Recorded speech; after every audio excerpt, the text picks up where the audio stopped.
ಮೂಲಭೂತ ಹಕ್ಕುಗಳನ್ನು ಒತ್ತಾಯಿಸಿ ಭಾರಿ ಬೃಹತ್ ಪ್ರತಿಭಟನೆ ಮೆರವಣಿಗೆ ಆನೇಕಲ್ ನಗರದ ಪ್ರಮುಖ ಬೀದಿಗಳಲ್ಲಿ ಜೈ ಭೀಮ್ನ ಘೋಷಣೆಗಳು. ಮೂಲಭೂತ ಹಕ್ಕುಗಳನ್ನು ಒತ್ತಾಯಿಸಿ ಆನೇಕಲ್ ಅಂಬೇಡ್ಕರ್ ಯುವಕರ ಸಂಘದ ವತಿಯಿಂದ ಭಾರೀ ಬೃಹತ್ ಪ್ರತಿಭಟನಾ ಮೆರವಣಿಗೆಯನ್ನು ಹಮ್ಮಿಕೊಳ್ಳಲಾಗಿತ್ತು.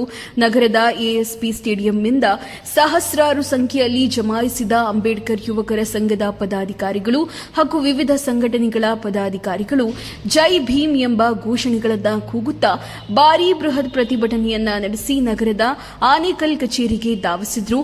ತಾಲೂಕು ಕಚೇರಿ ಮುಂಭಾಗ ತಾಲೂಕು ದಂಡಾಧಿಕಾರಿಗಳ ವಿರುದ್ಧ ಘೋಷಣೆಗಳನ್ನು ಕೂಗುತ್ತಾ ಪ್ರತಿಭಟನೆಯನ್ನ ಮುಂದುವರೆಸಿದ್ರು.